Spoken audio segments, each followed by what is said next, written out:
Hi, I'm Alyssa, and my issue is going to be on increasing rent and rent control coverage between low income renters and higher income renters. As we discuss the issue of rent control and the effect of what happens when rent is increased, we see that the two stakeholders at hand are between low income renters and high income renters, and we see just how bad things have gotten throughout the years. In the beginning, raising rent wasn't too bad, but nowadays, increasing rent is absolutely agonizing. Before, most were able to survive even with the increase, but now it's what sets apart those who are fortunate enough to continue living in such a place and those who have to pack their bags and leave because they can't afford it anymore. And without rent control coverage, there isn't really anything protecting those who need protecting. It is said that for lots of families, it's the only way they can afford to stay in San Francisco. But rent control discourages property owners from renting out their properties since their potential profits may lag behind the overall housing market. Added on top of that, San Francisco is famously pro tenants' rights, which makes it difficult for owners who do rent out their units to evict tenants. Together, those factors lead to reduced overall rental inventory. So you see that without this coverage and with the increase in rent, stakeholders we are dealing with are the ones who are going to suffer tremendously.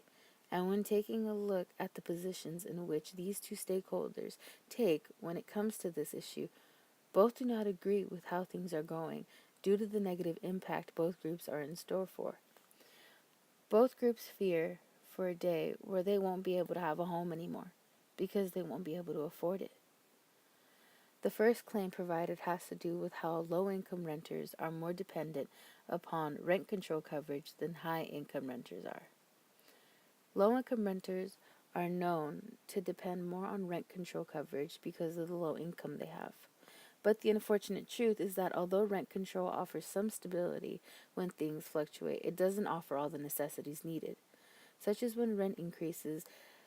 The income is needed to be higher, but when you have rent control, it's unlikely that the rent will fluctuate. But, on the other hand, it can. And when that happens, there isn't anything there is to offer low income renters stability anymore. And the picture relates to my topic because it shows just how expensive rent is getting in San Francisco. It may only be the eighth in the top highest rankings of cities, but it's very, very far from the lowest, and that's the major issue here.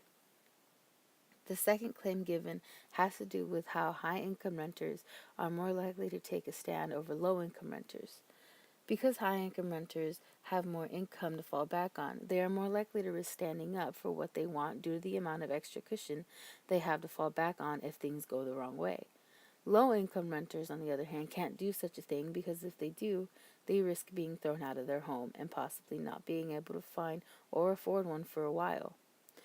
It's said that as rent increases and people have to start paying more than used to, it comes to most attention that income has to be high as well.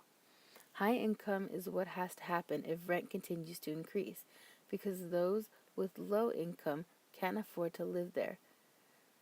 High income goes hand in hand with rent increase because that's the only way to survive. The picture relates back to my issue because it shows how big the gap is between the rate at which rent is increasing and how far people are actually to being able to afford those outrageous high bills, and how long it's going to take for them to catch up in affording these higher increases in rent as well. This third picture shows just how bad San Francisco has gotten over the years.